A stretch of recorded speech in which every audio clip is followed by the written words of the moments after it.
John Krasinski abandona a vida de escritório para viver em uma fazenda e lutar por aquilo que é a base da civilização, o fundamento da humanidade, o princípio formador da moral e da ética, a família. Um Lugar Silencioso não é um filme sobre alienígenas que não gostam de barulho, mas é um filme sobre a primazia da família e é uma belíssima defesa da vida em um mundo hostil.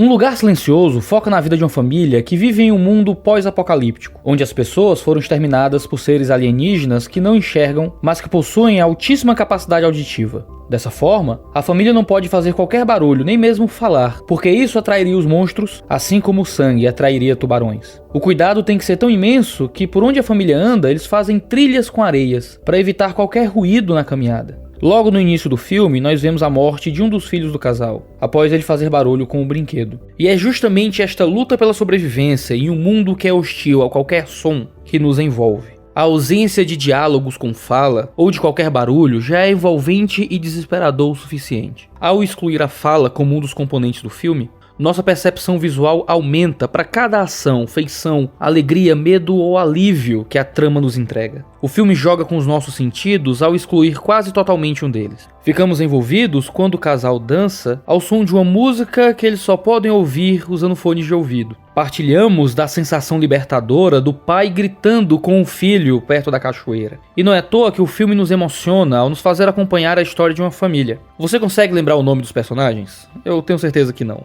Não adianta tentar puxar algo pela memória porque esses nomes não nos foram apresentados. Existe comunicação, mas não há menção a nomes. Nomes servem para especificar e atribuir uma relação entre os elementos. É um meio de diferenciar uma pessoa de outra. Eu não sou você e você não é eu, em parte por causa dos nomes que nos caracterizam. A comunicação se restringe a identificações mais simples, seja por meio de fogueiras, seja por lâmpadas que representam perigo, seja pelos pronomes que caracterizam as pessoas. Essa ausência de nomes traz uma sensação de que não há particularização dos personagens. De certa forma, eles passam a representar a categoria universal que cada um deles expressa. O homem é o pai, que representa qualquer pai. A mulher é uma mãe qualquer, assim como os filhos.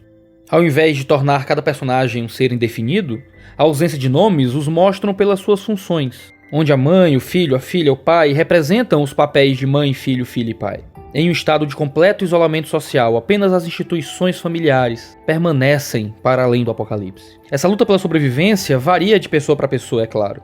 O homem na floresta, ao ver que sua mulher foi assassinada, perde toda a perspectiva de continuar vivo e grita para atrair os monstros e se entregar à morte. Sem seu vínculo afetivo familiar, o homem prefere seguir para o fim da existência.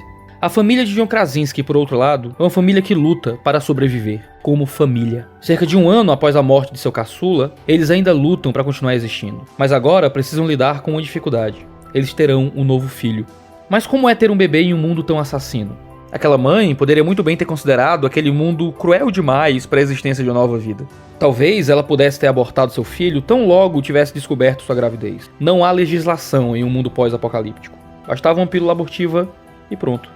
Mas não. Mesmo em um mundo caótico e intolerante ao barulho do choro de qualquer bebê, eles resolvem ter o filho. Não somente o bebê era um risco para si, mas para todos na família. Seu choro poderia atrair os bichos e assim exterminar todos eles. Nesse sentido, o bebê era realmente uma ameaça à vida da mãe, do pai e dos irmãos. Mesmo assim, eles não optam pelo aborto. Seu filho não foi tratado como um amontoado de células. Sua gravidez era de fato um risco à vida. Mas mesmo assim, a mãe manteve o bebê, o carregou, o nutriu em seu ventre, suportou as dores e numa cena angustiante de parto, fez de tudo para salvá-lo. Toda uma estrutura de defesa de som foi montada para ajudar a mãe e proteger tanto ela quanto o filho no momento do parto. Ainda assim, a mãe e a família arriscam a vida, ficam cara a cara com a morte, mas não abandonam o filho. O aborto não foi cogitado mesmo em um mundo onde o bebê de fato poderia matá-los. O amor prevaleceu, a vida prevaleceu, a família prevaleceu. Em um mundo de monstros que matam tudo aquilo que faz som, livrar-se daquela gravidez pela proteção da família seria se tornar igual aos monstros que esquartejaram o caçula.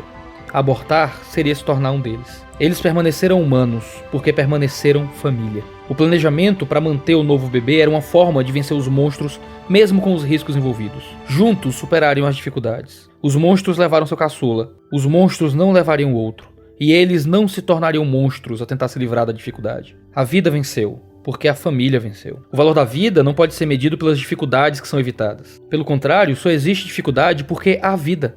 Como diz Nathan Wilson, em Morrer de Tanto Viver, cicatrizes, rugas, contusões, cansaço, tristeza, alegria e exaustão. Nós passamos por tudo isso com honra, por estarmos vivos. A vida há de ser vivida e amada e preservada a despeito das aflições. A vida é sofrimento e sobreviver é encontrar significado na dor, escreveu Viktor Frankl. Foi porque eles encontraram significado para a vida que suportaram as dores advindas dela.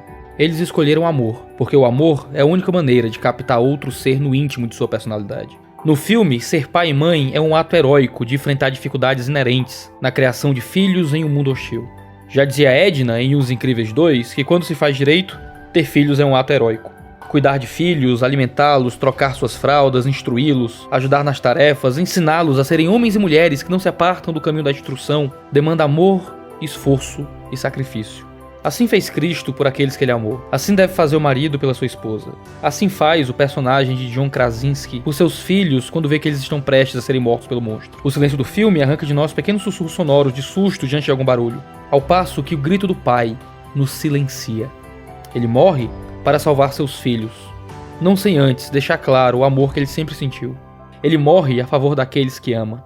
Ele morre porque diante de situações que ele não pode vencer, ele prefere se sacrificar. Mas é o sacrifício de si, e não do outro. Diante da dificuldade, o preço por não ter sacrificado a vida do seu filho foi se sacrificar pela vida daqueles que ele ama. Homens morrem pelas suas mulheres, homens morrem pelos seus filhos. A mãe também é representada como uma mulher de fibra, uma mulher guerreira que luta, trabalha e ama seus filhos. A mãe no filme inteiro nunca cede e luta pela sua prole. Ela soube amar seu marido, ela soube amar seus filhos, e no fim, ela abraça a luta. Ela não faria o sacrifício de seu marido ser em vão. Em Provérbios 31, a mulher virtuosa é elogiada pela força do seu trabalho, para o bem de sua família.